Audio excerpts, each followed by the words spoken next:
Yo, how y'all feeling? How y'all doing? Welcome to 2% Pro, we keep it real. No sugarcoat.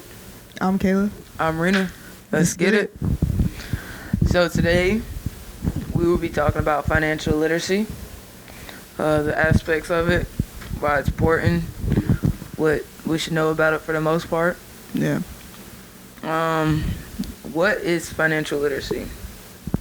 The goal of financial literacy is to establish a feeling of control over your own finances, while also using money to be a tool that's freely used. Yeah. And to make choices to build a greater life and to build the life of your dreams, basically. When you're financial literate, you understand the ins and outs of your money goals, and the aspects of financial literacy, stuff they don't teach us in school. Financial literacy in action can look like increasing your retirement savings for our audience. We're not mainly focused on building our retirements, but it's a key we want to throw out there. Maintaining a 6 months worth of expenses emergency fund. That's a big one. It is a big one. It's kind of hard for a lot of students with whether they have a job, whether they're dependent on their parents for money. Yeah, I don't think it's necessarily that big of a deal in college, but I think it's a big thing to think about when you're out of college because COVID hit and a lot of people didn't know what to do. Yeah. And I think a lot of people who were I would say 26 and up, we're 26, 34, didn't know what to do because they didn't have some type of emergency fund and a pandemic hit and shut the world down. Yeah, I mean, it's more than 26 to 34. I read a statistic, not a statistic, but I was reading an article of this guy who was talking about how he had his own business and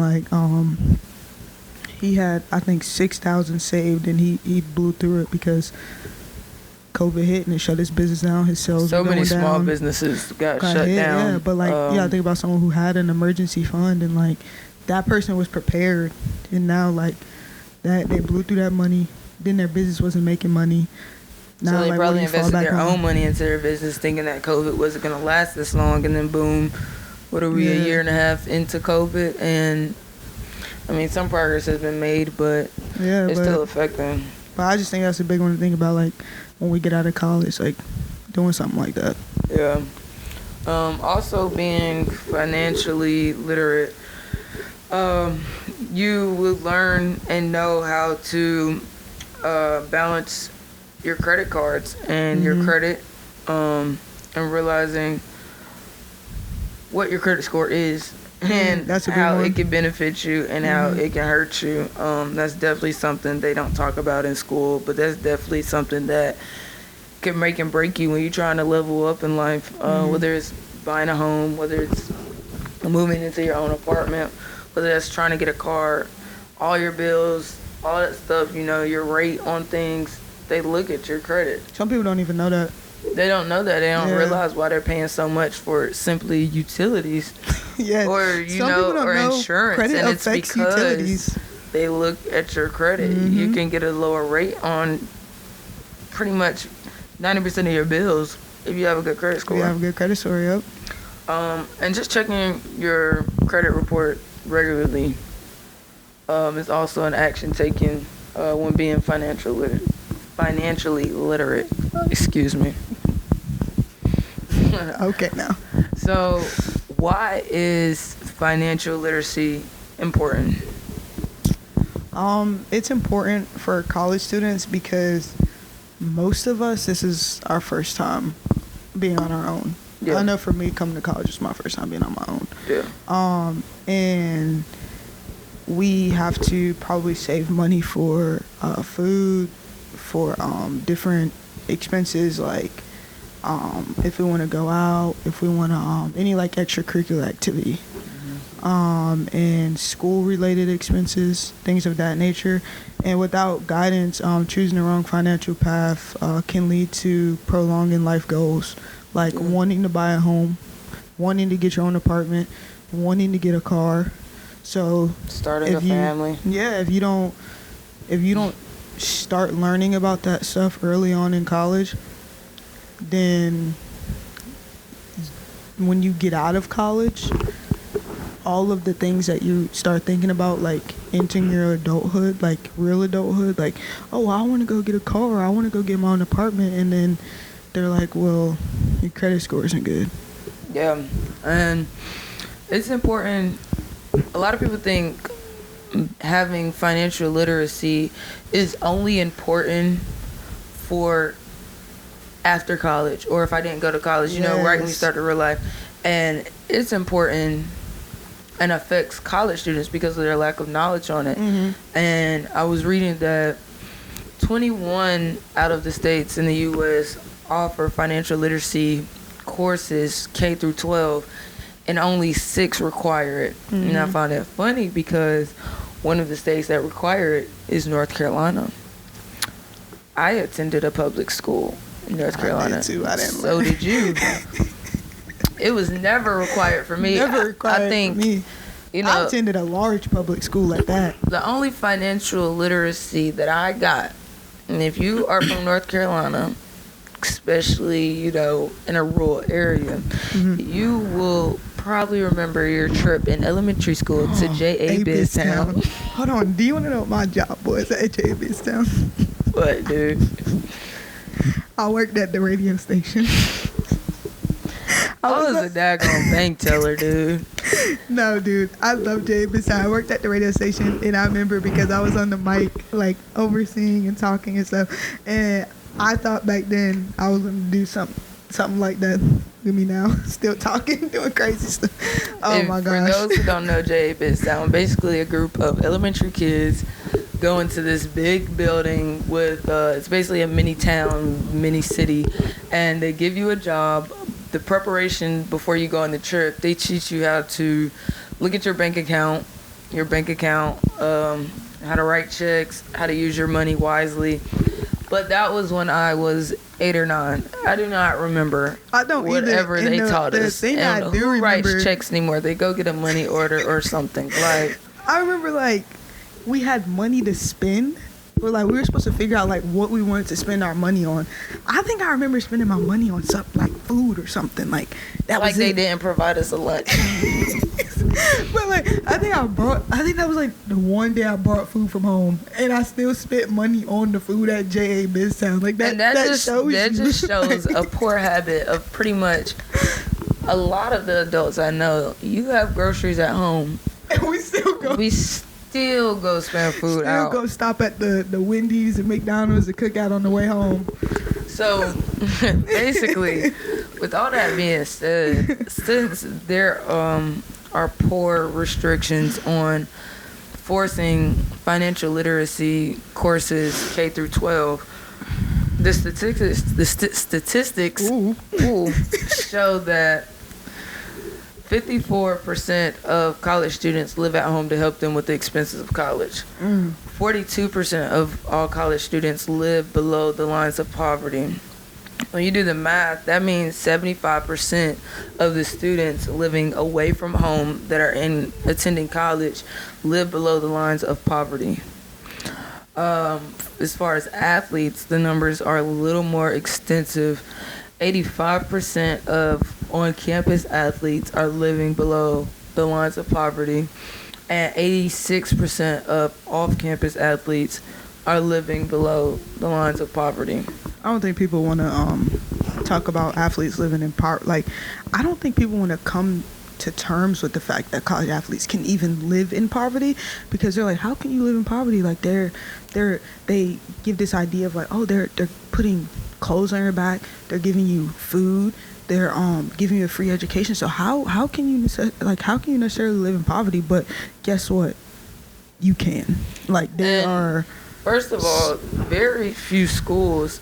What I've realized, especially being at 2 different programs, mm-hmm. and then finding out, talking to my peers that are college athletes too, realizing how many schools do not provide food for their athletes. Yes. They don't provide. And if you're on campus, you have a meal card to go to the cap and stuff like that. But if you're off campus, you have enough to pay for your living expenses as far as your rent, but you have a very little amount left over to spend on food and stuff like that to last you for the rest of the semester. Yeah. It's kind of it plays a role into managing your money, because guess what? Even if you get a meal plan, you still have to manage that money. You can't just, you still have to manage those swipes, manage that food, and you're an athlete, so you're burning off more calories than the average college student. So guess what? You're still getting that same meal plan as that average college student, but you are eating more than that college student because you're burning more calories than them. Not because you're greedy, simply because you have to eat. You have to eat. So now you're going to burn through that meal plan quicker. So then what do you do when you burn through it? You start having to spend money out of your own pocket. So it's like, I think there are a lot of people who don't want to come to terms with the fact that college athletes can live below poverty. Yeah. It can happen. And I know a lot of people don't like to think that athletes have it harder because we come out of college with no debt. But an average college student has time between their classes. Unless you're in a master's program, it gets a little more intense. But as far as your undergrad, to go get a job. I mean, most of my friends back at UNCC that weren't college athletes had a job and worked that job. College athletes have practice, usually have study hall, and then they have their class schedule. And the little bit of time they probably do have to have a job, they're physically tired. I don't think people understand. They say you can run up and down the field in a quarter. I can do that. No, I don't want to put limits on nobody, but it's not what you think it is. Right now, I'm working a job while balancing school and sports. Yeah. And I'm definitely going to slow down when the season starts. However, it is a strain on your body. Like, being in class, it might be a strain, to keep yourself awake, but it's not a physical strain, especially in a physical sport. Yeah. You are physically, I am considered small in my sport. At 5'8", 126 great pounds. Great. Big body. I am considered small, so bumping into big 6'3" and 6 foot and 6'5" girls, I am hurt after practice. So to find a way to balance a job and all this other stuff, college athletes in a way sort of do have it harder because a lot of the schools don't support athletes financially outside of where they live at. So you have food. Some athletes feel like they have a responsibility to take care of family back home. They have situations where they have to do that. And then some athletes parents can't support them, so they have a car note. They have insurance they have to pay on their own. So there's some athletes who do have bills and they can't even, work to pay their bills off. And college students have that time. And I feel like that is really why the number is higher as far as why college athletes live under the means of poverty than a regular college student, because there's simply no time to go get extra money. Yeah, there just isn't, especially when season starts. You're taking 3 to 4 day trips. Then you come back. You only have usually 1 day off. Sometimes you have 2 days off a week. And that's it. By 6 o'clock, 7 o'clock in the day, you're exhausted. Because regular college students, they just go to class. They have meetings with their, I'm sure, group projects, whatever, teachers. But that's it. Yeah. They have class. And, I'm not here to really compare who has it hardest. But for those who it's don't not want to talk it's not about to it, knock it's not to knock anyone's struggle. Yeah. Everyone is struggling in their own way. Especially you in struggling, college. I'm struggling, they struggling. Everyone's struggling in their own way. But it's not to sit here and compare everyone's struggle. But it is just to say, statistically speaking, it says 85% of college athletes are living below the poverty lines. It says 54% of college students are living below the poverty lines. And I mean, those numbers are large on both ends. Both ends. But however, for a college athlete, it is a little tough. It is difficult, like it is, and like it is something that needs to be talked about. And I think a lot of the times when you hear people try to discredit that side of a college athlete, it normally is like either someone who is a regular college student or someone who isn't, and it's kind of like it's not fair to discredit that. Yeah. Because a college athlete isn't going to discredit you for being a regular student.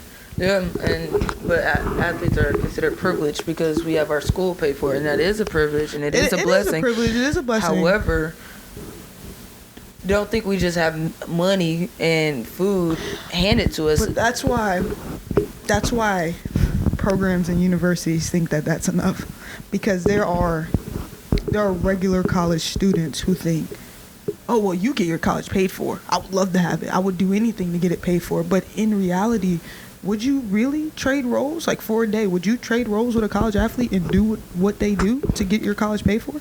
And what they also don't see is, personally speaking, and for other college athletes, over high school and middle school, when everybody was going to birthday parties, when everybody had a free summer, college athletes were traveling. They don't think about that time. They don't think about the overall time. When high school season ends, most athletes turned around and started going to their tournament practices. Their parents spent thousands of dollars to travel, to participate on these teams. So they really made an investment. So people say, I'll do this. Okay, so I'm not saying you'll live my 4 years in college as a college athlete. You need to go back to middle school. To when I really started. And relive that 7 years. Because it's all everything that everyone has done is a process. It started somewhere. Just like that student who enrolled at this school who has that 4.2 GPA. You started somewhere. You didn't just wake up and become smart. Right. You started somewhere. You grew your study habits. You grew your study habits, and then you deserve to be here. You deserve to be doing what you're doing. Because it's just like college. It's just like being at this school. For me, being at this school is a privilege. Not everyone gets accepted. Right. Not everyone gets accepted to every university. Yeah. So it plays a part into both roles. Like, everyone has to understand their privileges in life. Yeah. Like, that's just all it is. Yeah, so that's definitely, I feel like the lack of teaching financial literacy K through 12 is so big because it affects college students, college athletes while in college. The money that we do have in our hands, we don't know how to balance it. It's not only imperative to have financial literacy for after college, for whenever you become an adult. It's important now. Yeah, I agree 100%. We also want to discuss why is it important to learn it in school and the lack of learning it in school. And KK did some research and found out that a typical U.S. student spends 8,884 hours over 9 years to complete primary and lower secondary education. That's nearly 1,300 hours, more than a full school year, more than the average for other countries in the report. You were saying that, one, we start school later than most countries, as far as our age. Yeah. And then the hours that we spend in school.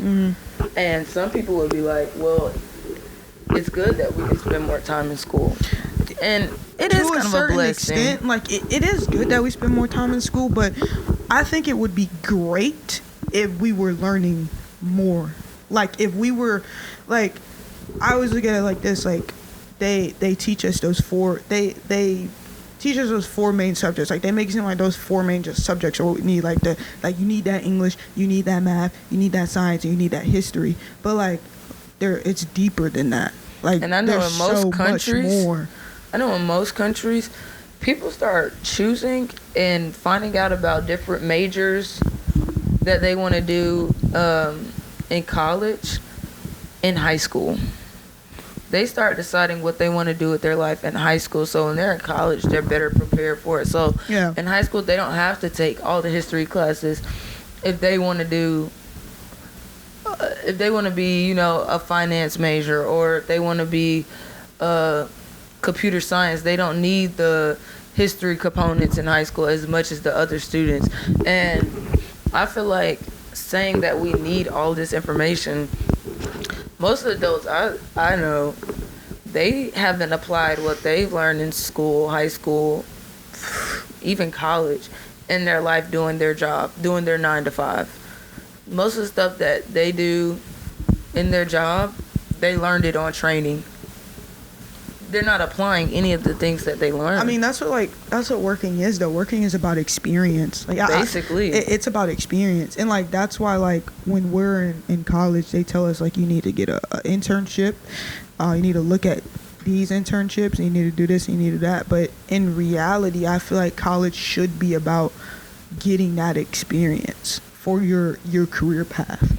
Yeah, like, and I feel like they really want us to be successful in life, because it's a rumor, and I would call it a rumor that college breeds successful people. Mm-hmm. You know, having a college degree does not make you successful. I mean, I know so many people who are working labor jobs and have a whole degree, like an entire degree, and they're not even using it. They're working these jobs, one, where they're underpaid, and two, where it has nothing to do with what they learned in college. And because they not using what they learned in college, they also didn't learn financial literacy in college. So therefore, with the job they do have, if they're not making as much, they don't even know how to balance their own money until they get the experience of having that money in their hands, and then after a couple years realizing, okay, something has to give. I got to start working on my budget or something like that. Yeah, no, I agree. I really do. Yeah, so that is crazy. CNBC reported that the lack of personal finance education in this country has proven to be devastating. The obvious. Literally. And also report from various industry reports and research that 2 in 3 families lack any type of emergency savings. I feel like COVID proved that to us. Yeah, I mean, 'cause I went through a time, and like, okay, I just feel like COVID proved that to us. Like, so many, I feel like the world panicked, not the world, I feel like our country panicked the way our country did, because so many people didn't have savings or any type of backup plan. Like, and the crazy thing is that it took COVID for people to realize that, like, you do know that, like, your job could fire you tomorrow. People were depending on a the check. daggone stimulus check. A check. Like, that $1,000 check was going to change your life. It wasn't depending on $1,000. unemployment, like, it's not going to do it for you. Also, 78% of the adults in the U.S. live paycheck to paycheck, and 3 in 5 adults do not maintain a monthly budget. That's gross. Not gross. Wow. It is though. It is not the people who are suffering from this. It's the fact that nobody ever prepared anybody for this stuff. Yeah. In school. Regardless. Okay. Like, I know. Like, you know, like, there are people who, like, necessarily have to live paycheck to paycheck. Yeah. And, like, I understand that, but to the people that are almost, I'm not gonna say choosing, but, like, can kind of make, to the people that don't really have to live paycheck to paycheck and are, it's kind of like, it's just sad. And that's what I was saying earlier.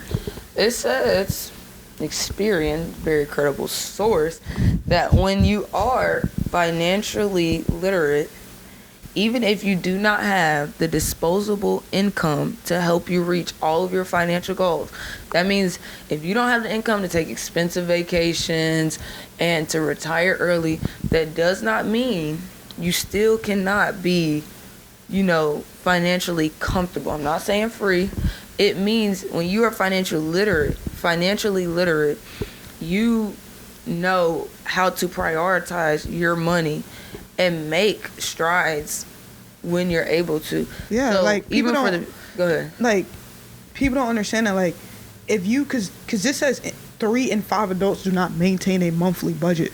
So if you're not sitting down and looking at your monthly expenses, you don't even know where you can save money at. You don't even know, like, well, dang, I just spent this month alone $100 eating out, or well, dang, I can cut off this subscription to here, or well, dang, I spent $75 this month at this place and I didn't even need to do something like that. But if you're not even sitting down and looking at your expenses, you don't even know if you're capable of saving money. Because so many people are like, oh, well, I don't even have money to save. I don't even, I don't got, some people don't even look at their finances in their bank account until they feel like, hey, I might not be able to pay for this. Let me go look at my account. Yeah. It shouldn't be like that. Checking your bank account should be a daily thing. Yeah. You should know how much you have to spend, how much you have to spend, how much you need to put in different places for savings, bills, all that other crap. Because, like, you shouldn't be looking at your bank account just when you're trying to figure out if you have enough to spend it.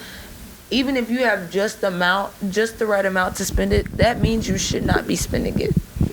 People, like, and another thing is, like, people think there's like a number, not a number, but like an amount on saving. Like, oh, well, if I don't have $100 or $200 to save, and I don't need to be saving, bro. If you got $10 that you can save, start right there, because you're starting somewhere and you're building healthy habits. You're building a healthy habit of saving $10. Okay, well, next time you might save $50, and then so on and so forth. If you start saving $10 every week, you're building a healthy habit. Yeah. And then next month, you might be able to save $20 every week. Yeah. And then so on and so forth. But building those healthy habits start somewhere. People who started saving money didn't just start saving $100 every time. Yeah. They started small, and then it grew over time. And some people have a percentage for their budget, you know? So, like, I don't care where the money comes from. I don't care if it's a gift. I don't care if it's a paycheck. I don't care if it's a return on an item I got from the store. Every time that a certain amount of money hits my account, I'm putting 10% of it in my savings. So if $6 hits my account, I don't know why only $6. I don't know, but 60 cents is going into my account. You feel what I'm saying? My paycheck is $350 and my paycheck is $2,000. I'm putting 10%, you feel me? And they work out their budget. And I find that to be probably one of the most effective ways of saving money, is no matter how much money I get, this percentage of it is going to savings. Yes, I agree. And not, like, unless you're trying to save a certain amount for a certain thing. Yeah. You know, but that should be in a different savings account. That shouldn't be your main savings account. Mm-hmm. And people confuse saving money and prolonging spending it. So basically, I'm gonna put this $1,000 for my rent in my savings so I don't spend it. Mm-hmm. You're not saving that money. You're just holding it. You're just holding on to it so you don't spend it. I'm talking about saving money means I don't ever plan on using this money unless I absolutely have to. Mm-hmm. And that's where, like, an emergency fund falls into place. That's what an emergency fund is saving. That's what happened during COVID. So many people didn't have an emergency fund and panicked. No, we can't shut the world down. This can't happen. I'm going to be out of a house. I'm going to be out of a home, a car. You don't have any money? And that's why, like, I personally think the government felt the need to give us those checks and to support us in some ways and cancel a bunch of people getting kicked out of their homes and apartments and canceling I think they thought it would have been cheaper to give people money rather than let a bunch of people get kicked out of homes. And not even that. They know that we don't have any financial literacy because they don't require it. And then they also want us to depend on them like people depend on their paycheck, every paycheck. So it forces and makes people feel like they have to depend on the government, and people shouldn't feel that way at all. Like, your finances should be your freedom, should be your choice. You should never feel like you have to depend on anybody really. Because you've set a goal and you've set a plan. Yeah. You know, for rainy days, COVID. Yep. So I definitely feel like a lot of people living paycheck to paycheck should really take a step back. Even college students, even if you have a small job, start by keeping a track of your expenses. Like 1 month, keep a track of your expenses and figure out watch what you can cut out. Yeah, and watch. There's something you can cut out. It has to be. It has to be. Because everything's, first of all, we have to get out of this mindset that everything's a necessity. Everything is not a necessity. There's a huge difference between a want and a need. Everything's not a necessity. Yeah. You're going to have to cut something out. And But you it's have to like- pick and choose. But it's like, for our generation, since Our generation's so spoiled. we're so spoiled, Apple Music is a necessity. Now, I see people on Twitter, they be like, well, I have an iPhone. Why is Apple Music not free? Are you going to pay these artists stream money? Yeah, what like- is that? Everything is not, we're so spoiled, and like, they think like if they don't have Netflix and Hulu, and it's the end of the world. Everything is not a necessity. There's a difference between a want and a need, and you really have to crack down on that. Buying a self-help book for $15 to $20 and studying it for a couple of months is cheaper than a couple of months of Netflix and Prime and Hulu, and will do so much better for you than any entertainment. I would, man, Lord, you're not gonna do that. And that's why I'm glad that my parents paid for Netflix and Hulu and Prime. Shout out to my mama. I love you. Thank you for paying for that. Because I wouldn't be. I just wouldn't be at all. But you know, since it's free. No, if the ball was in my court to pay for Netflix and Hulu, I would wouldn't just be. have to cut it down. Say I'm I'd gonna be get Netflix this illegally- month, Hulu this month, Prime this month, and catch up on all my shows in that 1 month. Those free trials. I'll be illegally streaming everything. Because remember, that was the thing. Downloading music to your phone for free. Downloading People don't movies even for think free. about doing that no more. And the craziest thing is that this is the time where like you can illegally stream anything. I've been seeing Anything. people pay for fights. You're paying for a fight? I've watched so many fights illegally. Like, it's crazy, but that's just, it feels like a necessity in this generation. Feels like a necessity. When everybody was talking about, what's that movie, the movie with the games, it just got big. Oh, the TV show. The TV show on Netflix, Oh, Squid Games. Squid Games. I haven't seen it. Okay, Like, when by everybody, choice. when something pops off like that, whether you have Netflix or not, you feel like, I need to go get Netflix, but I need to see what everybody's talking about. That's some people though, like, and if you feel that way, I'm sorry, but like that's such a like low mindset to have. Like, if you feel like someone's talking about, like, if this is the hottest thing on social media, and like if you feel like left out because you don't understand. I've seen so many memes and I don't know what it means. Oh well. I'm gonna keep going. But you know, especially if you feel like you could use that $7 a month for something else, if you're that tight of money, yeah, you should watch out, because like that adds up over I don't time. even think Netflix is $7 anymore. I think it's like 14.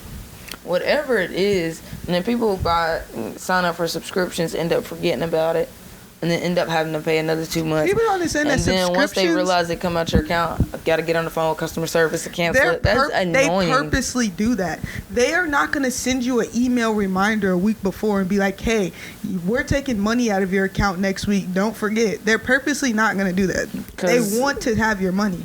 Imagine basically, if they did that to everyone with a subscription. Now how much money they would lose out on? yeah. They're not going to do that. Yeah. Like, then you're on the phone.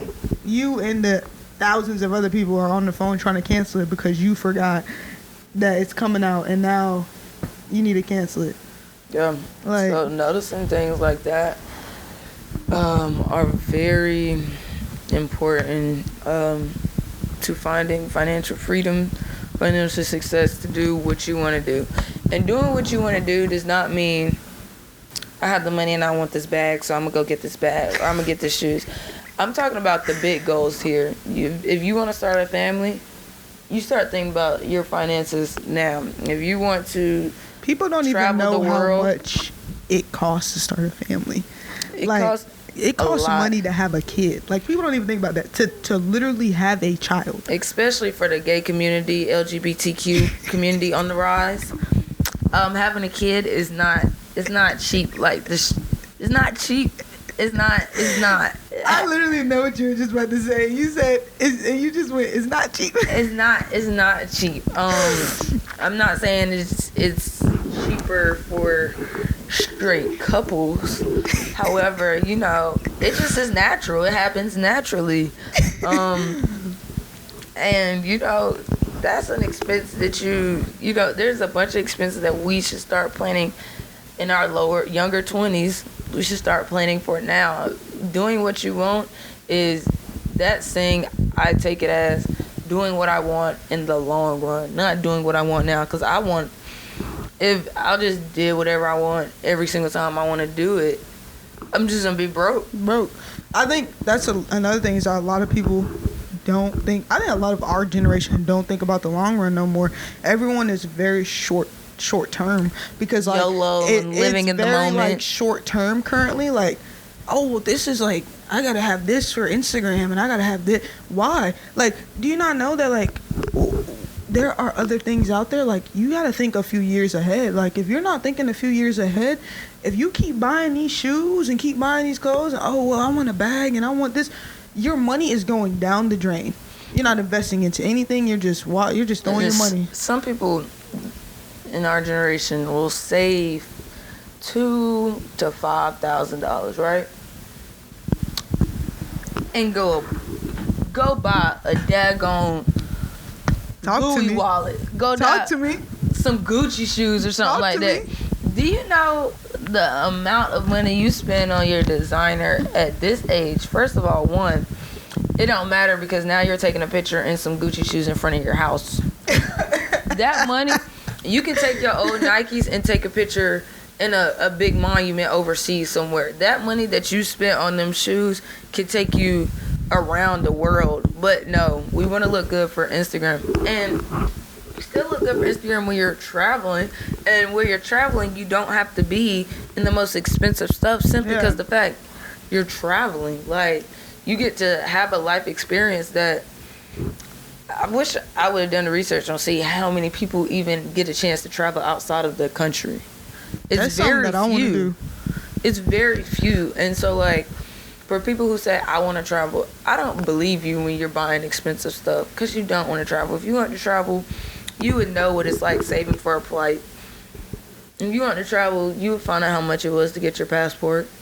If you want to travel, you would be saving for a trip. You would have it planned. Even if you don't have the dates planned, you would have the money. You would have the money goals. That stuff is just too much energy for people. Like, and like you said last podcast, it's frustrating. Yes. Oh my God. People, like, imagine actually sitting down and thinking ahead and being like, in a year, I want to take this trip and I want to go with you. And this is roughly how much money we need and we need to save. And guess what? If I save this amount of money every month, I will have enough. Or if I save even half of that, I will still have enough. But guess what? That's so frustrating for people to think about. It's just too much. Because it's easy to walk into the Louis store and buy something. Yeah, here, take my card. Yeah. Go ahead. Got me a Louis bag. But it's too frustrating to sit down and think about, like, if I plan this trip, if I do this, like, these are big things. Like, that's just, it's so complex for people. Our generation gets experiences mixed up with, they don't even get it mixed up. The worth of once in a lifetime experience has went way down. They'd rather have the what can I get right now? What experience can I get right now? You can go to the club right now and have an experience with your friends. Is it worth saving and not going out for 3 months so that you can go to Europe? I don't know. It depends how you think. It depends how you function. It depends really how you were raised. Yeah, a lot of people don't want to give up a lot of things. Like, they don't know, like they people understand, like, I have to give up this, but do I really want to do that? No, I don't really want to give up this. I want to keep having fun right now and in this mindset of, like, living in the moment. Yeah. I want to keep living in the moment. And college students feel like, well, I'm in college, so after I graduate, I'm going to get a job, and I'll be fine, and then I'll be making more money than I ever made. And most college graduates come out making somewhere between $30,000 to $70,000. And It seems like a lot because most of us have never had a People good don't know paying if you're job. making 30, you're probably living paycheck to paycheck. I'm sorry, if you're making 50 to 60, it's not. It's a good amount to start off with if you're being smart with your money. But most college kids come out of college and start blowing the money because they have no financial literacy. So Yes. they're getting a check. So let's say they're making $60,000, right? So they're making what about 6 divided by 12, they're making about $2,500 Yeah, I'm after about to say, it's taxes. like- They're making yeah. about $2,300 a Could be month. less than that. 2 But weeks, say like every 20, 2 weeks. 23. Yeah, Every and it 2 could be weeks, like they're every making 2 about- weeks, or it could be monthly. So one Every of 2 those weeks, things. they're making right up under $2,000. Right? Yeah. Your rent comes out. Let's say you're making about $4,000 to $5,000 a month. You want to live in a nice place because you have a job now. Got a job now. I gotta live in a nice apartment. Gotta live in a nice apartment. Cool. All right. So that's $1,000 a month. Then 1,000? you're not Where you living at? 1,000 or more for a nice apartment. No, I'm saying like that's kind of cheap. Oh yeah, but I'm giving minimum numbers. Here. Okay, minimum. Okay. Because you're still gonna run out of money after I go on about the stuff. So I got a good job now. Now I can afford to eat out every day. That's about $500 to $800 a month. Eating out every day could be You $1,000. was doing that in college. You're Yeah. not gonna just go and start making food now that you got a job. Now you're you gonna got a eat out job. even more. Now I'm gonna eat out even more. So let's say I'm spending about $700 on that a month, right? So you got $1,700. Then you have bills now. You're not living with mom and daddy. You have utilities. You have your car note. You have your car insurance. You have all this stuff. You have health insurance if it doesn't come with your job. Boom. That's another about $1,000 out of your check. So you're at about $2,700. $2,700. That's one of your checks right there. 2 weeks, and some more. So you're left with about $1,200, $1,300 of spending money, and a lot of people end up blowing through that spending money and not even saving a bit of it. It goes into play to like, you'll see people on like, of course, social media. You'll see people on social media and be like, oh, if I had this amount of money, like all my problems would be fixed. But actually they wouldn't, because guess what? You don't know anything about financial literacy. So if you were given that amount of money, you're gonna go spend it on things that you don't need. It's going to be a bunch of wants that you're going to buy. You're not even going to think about saving it, investing it. You're not going to think about any of that stuff. You're going to go blow it on a bunch of wants. You're going to go buy shoes and clothes and designer and things that you think that are going to keep you up to date with what's trending and what's popping. So like someone giving you money is not going to also come with the financial literacy packet. Like, that's not gonna happen. Yeah. And it goes into play to what you just said, like, oh, now you're eating out every day. Yeah, because guess what? You was doing that in college. You're not gonna just go you're not gonna have once you get a new job and a good paying job, you're not gonna just be like, oh, well, I'm gonna start cooking now. No, because guess what? That habit of you eating out every day is gonna continue. It doesn't just come with a new job like, oh, well, here's a packet of how to make food. No, you're just gonna keep eating out because that's what you know and that's what you're used to. It comes with habits. Those are habits as a person. If that's a habit that you have, and a rich person, it's not the amount of money they have. It's a mindset. There's so many athletes and artists that go out there and they make so much money. And you can tell the difference between what athletes and what artists learned financial literacy with the money and which ones didn't. Because as soon as their hype goes down, they're left with no money. And it's like you blew through 5-10 million bucks in 3 years and you didn't invest any of it and now you're broke. Like, you can tell the difference between who wants to stay rich and who wants to just get rich to live the lifestyle for a minute and then realize it's completely out of their hands now and they can never get it back. Yeah. Like, it's really sad. Yeah, it is pretty sad. So, yeah, and that's that. My personal experience with lack of having any financial literacy, first school that I went to, my first 2 years, the scholarships were, they were better than the school I'm at now. not to throw any shade, they just were. We had a football team. We don't have a football team at UNCW. So there was more money to give out. There was more support to give out. And as I'm a senior in college now, I realize how not having any financial literacy, how much money was placed in my hands and is no longer there. Like, did I have any common sense? Like, but it's not, financial literacy is not a common sense thing. I'm sorry, it's not. It's not. Because, frankly, like, it's just, it doesn't tap in with common sense. Like, yeah, like, you might say, like, oh, well, saving money is common sense, but, like, I was working at 16 and I was making bank at Foot Locker. Mm-hmm. But I wasn't like, oh, like, let me save money. No, because I'm 16 years old. I was like, well, this shoe comes out Saturday. Let me buy it. Yeah. Oh, they got my little sister size. Let me buy hers too. That's what I was thinking. It was not let me save the money. It's not. It doesn't tap in with common sense. These are things that have to be taught to us. And if they're not taught to us, we're never going to grasp or start to think. I was going out every weekend. Yeah, like. Spending money like it was nothing. Like, just spending it on nothing. Like, I mean, it's just completely insane how that works. Like, and you don't realize it till you don't have it no more. Yep.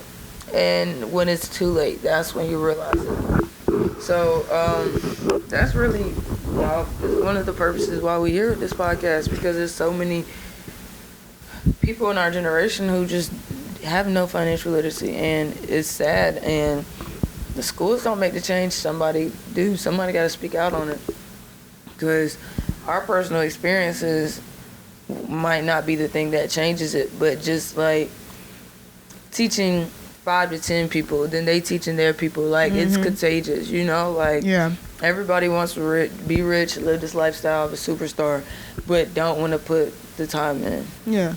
And everybody wants to go out every weekend. The reason why I mainly stopped going out every weekend, not because of the money. I realized that I have bigger goals in life. Everybody wants to be financially free and rich, but they don't realize what it takes, like I said before.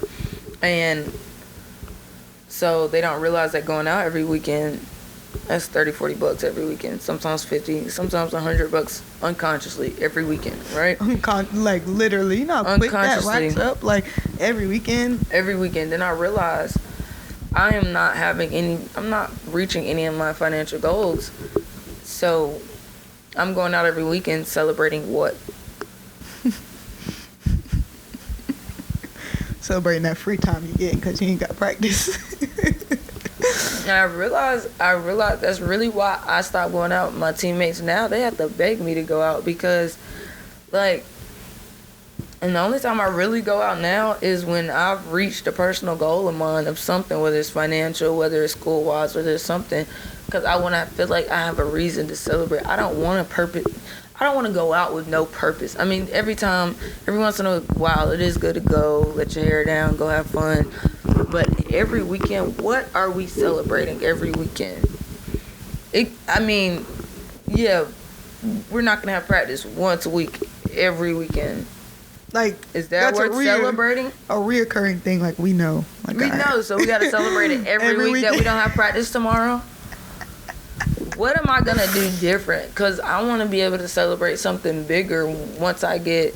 And that's why a lot of people come out of college and they think they have a job so they can afford to even go out even more every weekend. That $40 you would spend every weekend start turning to 100, 150, to celebrate their off time from working 9 to 5 every day.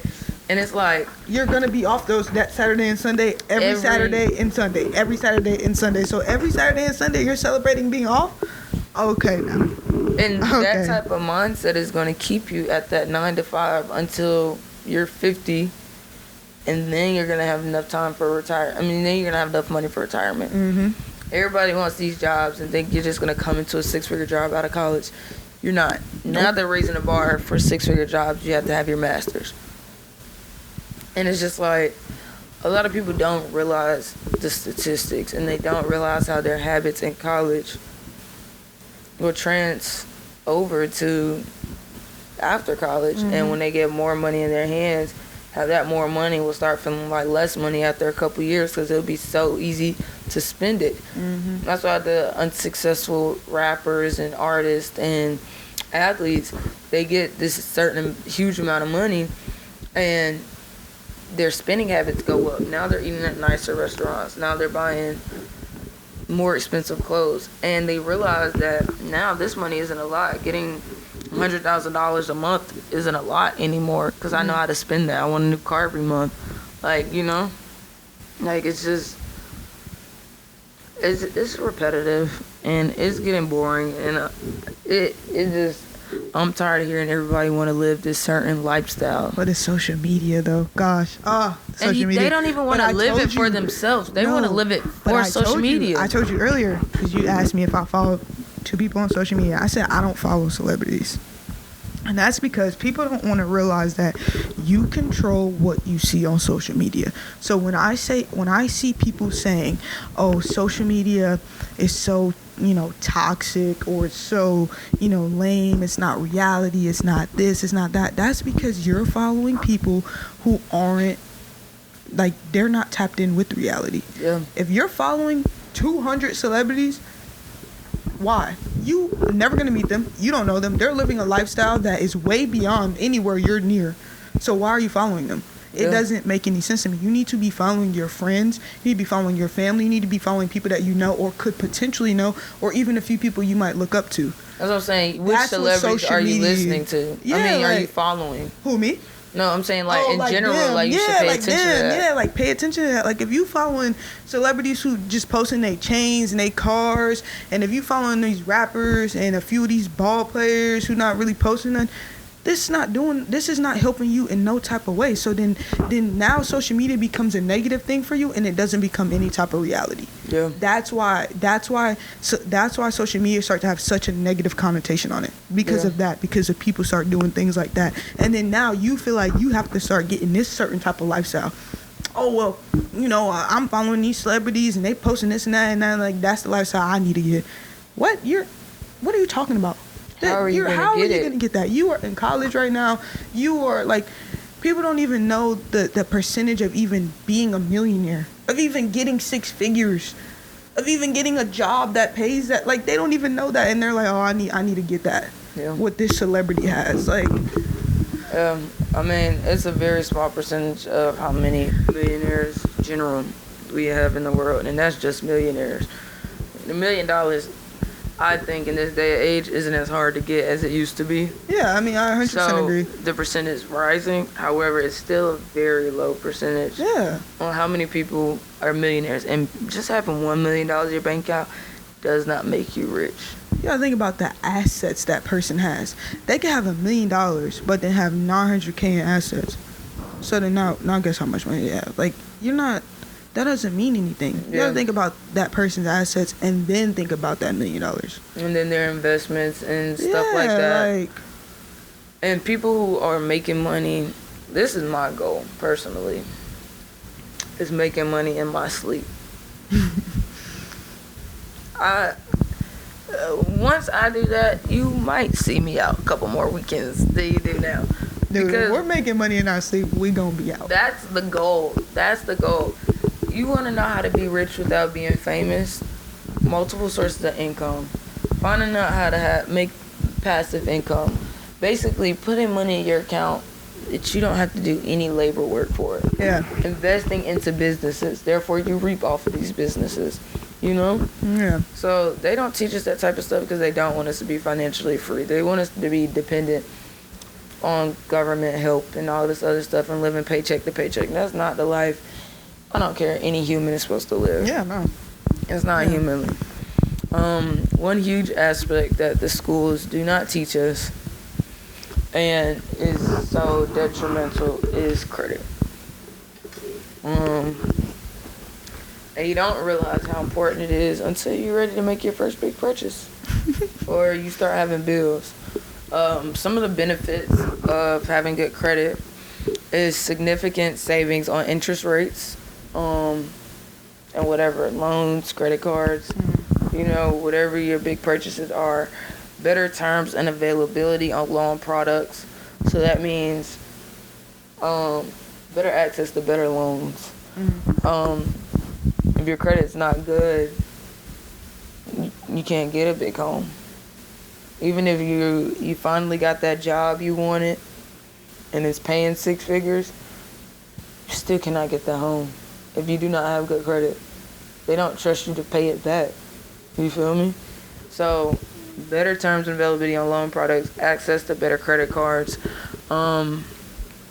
If you have good credit, you get access to the credit cards who have a lower interest rate, which is better because you're paying back less. But I mean, interest rates shouldn't affect you anyways because you should be paying back your money in time, you know?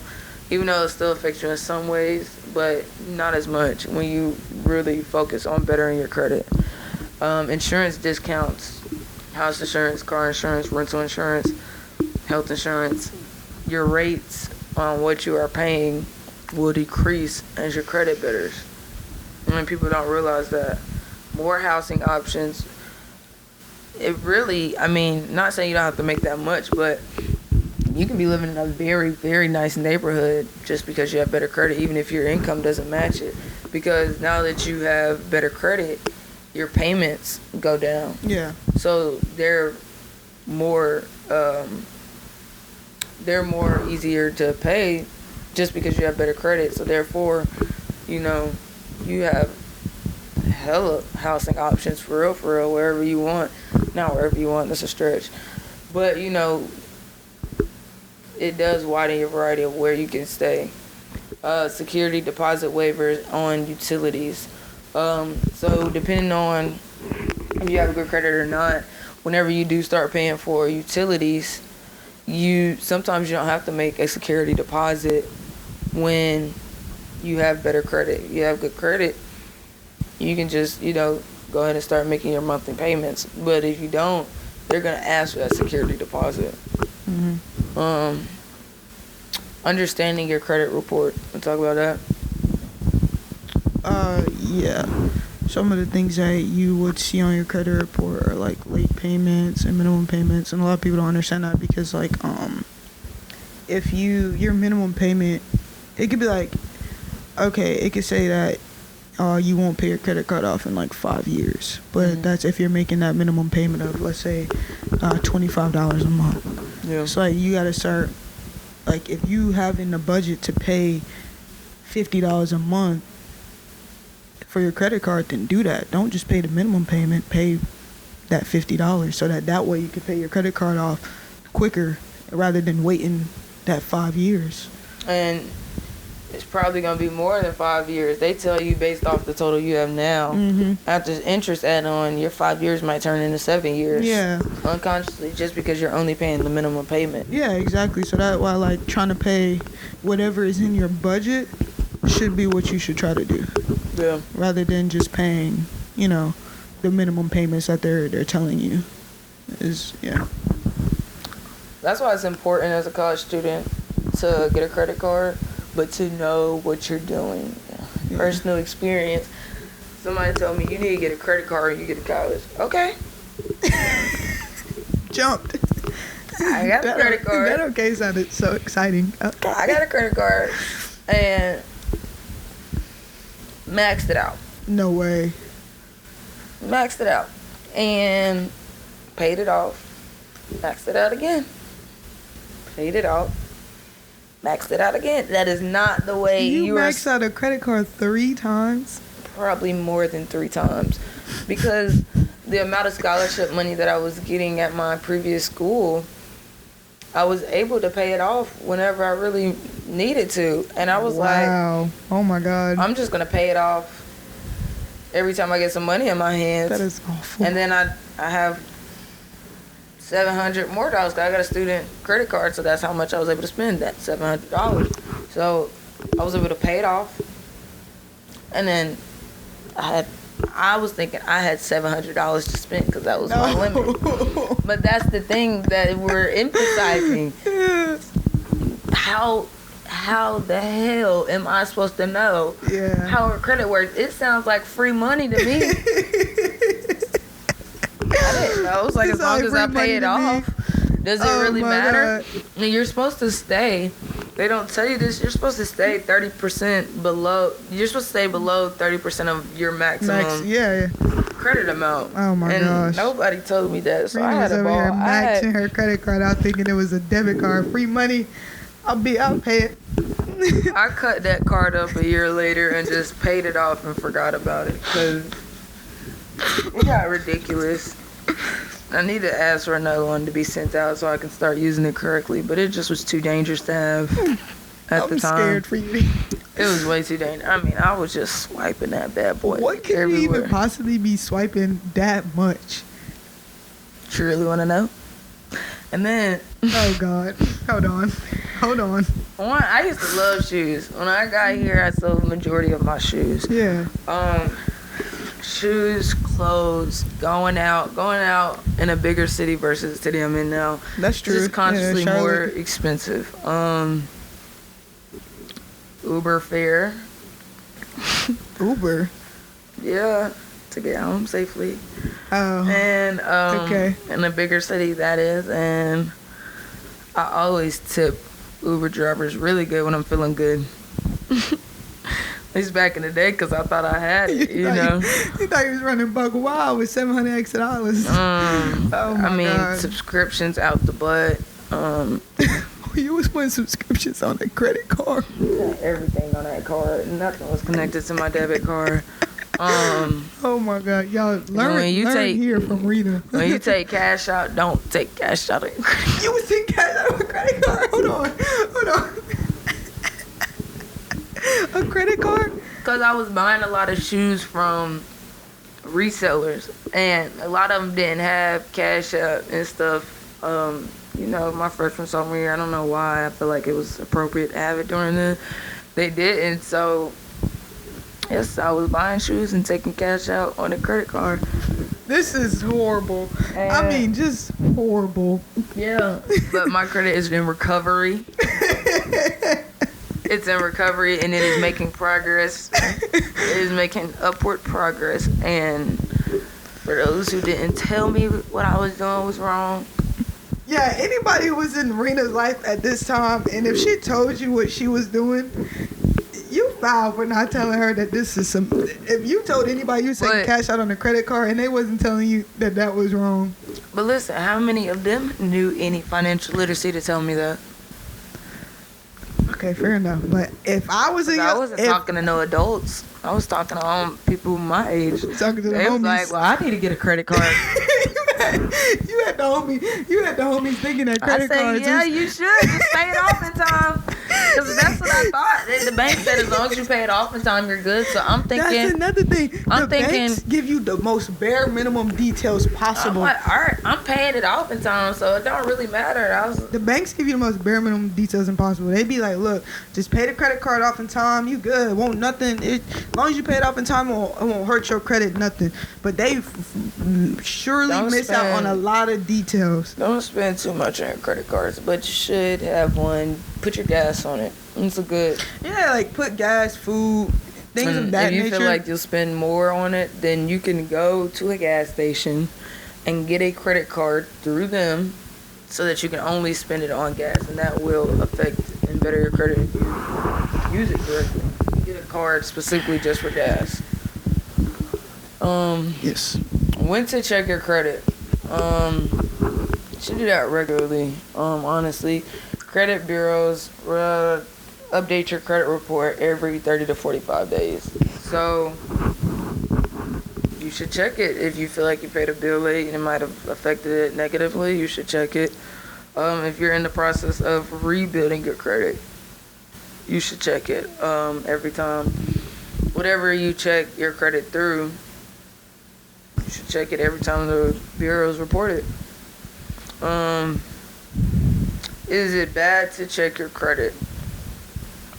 Not today, in today's age, because there's so many sources online. Now, to go to Kohl's or TJ Maxx or Best Buy and to get a credit card through them, I don't even know people who get credit cards through department stores anymore, but if you do and they run your credit, or if you're trying to get approved for something, they will run your credit.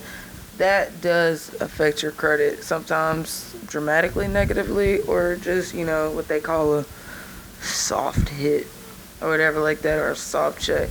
That does affect it. But to find out your credit score and get your credit report, most people and most online sources say to go through annual credit report.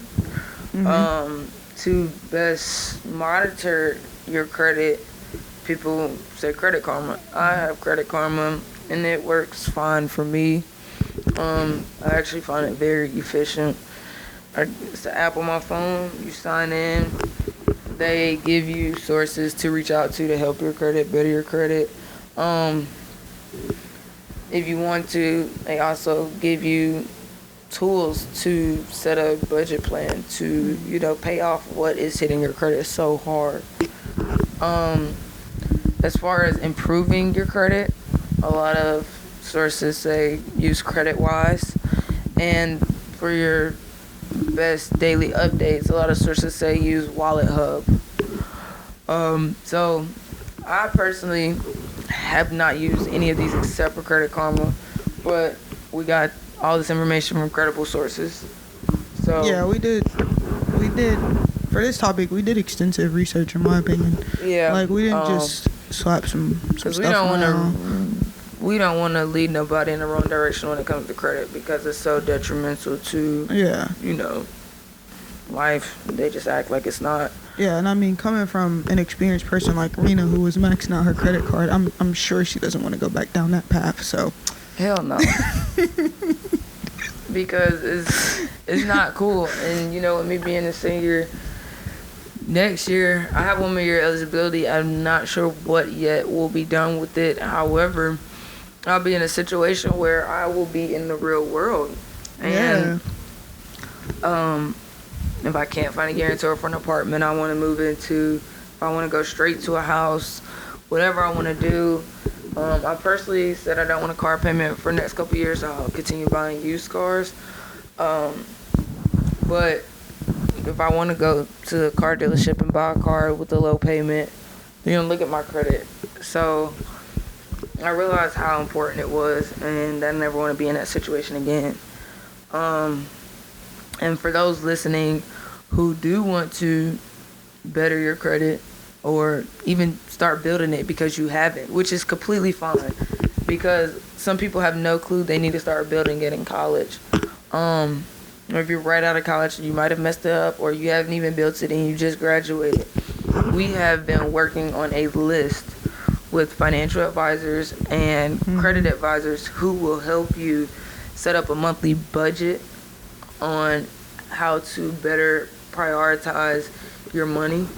And for those who want to build or fix their credit, how to prioritize your payments towards fixing and building your credit, and maybe credit cards that you would like to get, or that you should get, that are very dependable and very highly recommended for those who are looking to build their credit. And so for those who are interested in getting access to that list that we have so far, reach out to us through social media at 2% Pro on Instagram. And we will gladly give you their information. And sooner or later, we will be having interviews live on the podcast. Yes. For different topics we'll be discussing, but as far as for the financial side, we will be having people on here talking about how to better and build your credit. People who have studied it more in detail and more in depth than what we have. We just wanted to give you guys the rundown and the importance of it. But we have people on here with some really life-changing tips on how to better your finances and better your credit. So look forward to that. Anything you want to say? No, just like this financial literacy is a big topic, and we're on here to give as much advice as we can, and just from like personal experiences, but even along the way we're still learning and we're still growing, and as much stuff that we learn and discover and grow, we're going to share as much as that information as we can, because it's so important, and we feel like no one is really out there sharing it, because it's such a topic that a lot of people don't want to talk about. And I've noticed a lot of people, to create multiple sources of income for themselves, which I'm not knocking anybody's game, but they're doing research on finances. They're putting it in a book and they're selling it. We're not selling you this information. We're doing not as in-depth research as somebody who specializes on credit repairment and financial literacy and advising. However, the research is out there. So if you don't want to do it, tune in, listen, and actually apply the things that we are. I'm not saying we are professionals in any of this. However, there's a lot of people out here just trying to make money to share information that's out there for free. Yeah, pretty much. You shouldn't be paying to figure out, Yeah, you shouldn't be paying to learn about a topic like this. That's so that we've never even, that no one has really ever tried to teach us about. That's so important. And there's so much information out there. So y'all don't want to, we will be digging into that information and sharing more and more with you guys. Every podcast, we're going to dig deeper into all of it. Yeah. So, so far, that's it for today on financial literacy. We ran down pretty much the broad topics that throughout our podcast we will just continue to get more in depth about. Yeah, we're gonna keep getting more in depth. We're gonna keep learning more ourselves. Yeah, the more we learn, the more we're gonna share. So this is just the broad topics and the basics and what we some statistics we ran across. But the more and more we learn, the more and more we're gonna share. Hey, and I want to give a shout out. You have a shout out to give? I want to give a shout out. She has a shout out. I don't know who we're shouting out. 2% had their first hater. Oh. 2% had their first hater. Said that, because that our target audience mainly does focus on student athletes because of our experience and ties with, athletes in the collegiate world. Yes. However, we're here for everybody. Our generation, everybody. Yeah. College students, whether you're not in college, because it just wasn't for you. College is not for everybody. I don't believe that. I don't believe that either. So, financial literacy can help anybody, especially at our age, with the lack of, them learning in school. But I will not say the name. However, Instagram users, somebody said that it is college. You are grown. Take a business class. Also, what about the students who are double majoring? Athletes aren't the only ones who have it hard. Our generation is something else. Okay, we're gonna really dissect this comment because let's dissect it. Ooh. Let's dissect it. First, she or he talks about taking a business course. They/them. Pronouns are important in 2021.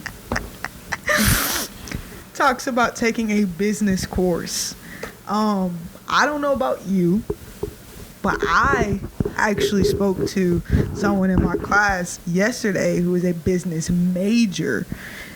What they say about it? Only had one business class that briefly talked about financial literacy. And what were you just telling me about college and your first financial literacy experience? I just had I'm in my capstone for my major, and this is my first class where financial literacy ever got brought up. She talked about budgeting money, retiring, your last year emergency school. funds. Last year of school. And I was just sitting there thinking this is helpful, but it would have been even more helpful to learn about years ago and continue to learn about as years go on. So I don't come out of college struggling not only to pay back, because you're in a situation where you have student loans and debt. So now that you're in a situation where you get out of college and finding a job and supplying for yourself, but paying off that debt. Paying off the debt. So that's the first part. The second part, what was it? Also, what about the students who are double majoring? First of all, we never once in the podcast, because I'm not sure if they/them listened, we never once discredited anyone doing anything. Nobody's struggle is worse. We addressed the fact that who our target audience was, which is college athletes, because we feel like we have more of a connection with college athletes, and that's perfectly fine. However, we did state that anyone can listen and anyone can relate to anything that we're talking about, and that's perfectly fine. So people who are double majoring, guess what? You can listen and tune in, and you can learn something as well. And yeah, I'm sure that's pretty hard as well. And I feel for you. Yeah. But guess what? I know some college athletes who are double majoring. And they even have a minor. God damn it. God damn it. Look at that. Look at that icing on that cake right there. You like that? Third part. Yeah, bring it to me. Athletes aren't the only one who have it hard. Okay.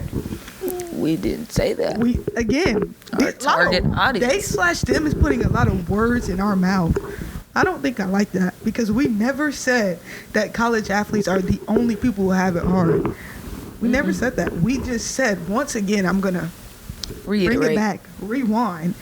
Our target audience is college athletes. Yep. But of course, if you're not a college athlete, you can listen. It's not. I'm not a college athlete. We are researching and relaying information that can be helpful to anybody in our generation, because this is something that the school curriculums do not prioritize and do not teach. I can tell they/them didn't do any research, because guess what? I'm not a college athlete, and I am on this podcast. A prime example. Prime example. One of the hosts. Literally, like. Lastly, our generation is something else.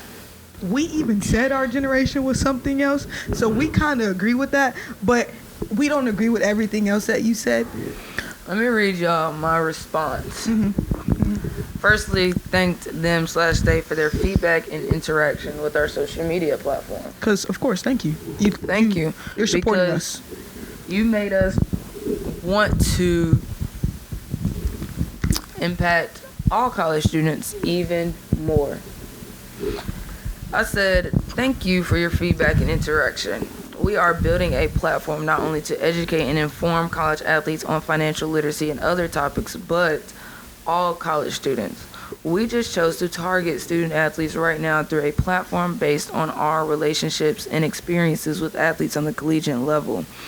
And LOL, our generation is something else, but we decided to stop criticizing our own generation and instead inspiring and educating them in a way we felt would be the most effective. That's what I was going to say.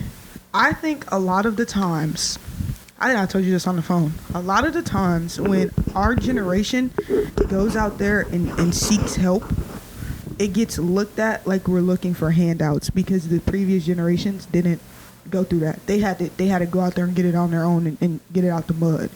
And it's not fair. To put that on us. Y'all should want us to seek help, so that for the next generation, we're preparing them and letting them know, like, hey, this is how you do this, and this is the way you do this and do that. That's the key to. Y'all listening? Uh-oh. Are y'all listening? Uh-oh. That's the key to generational wealth. Oh my God. Tune in next Sunday to learn about generational wealth. That's what we're gonna tune in to listen to You know what? Let's end on that. Let's end on that. Thank you guys for listening. Hope you learned something. Hope we inspired you. And tune in next Sunday to learn about generational wealth.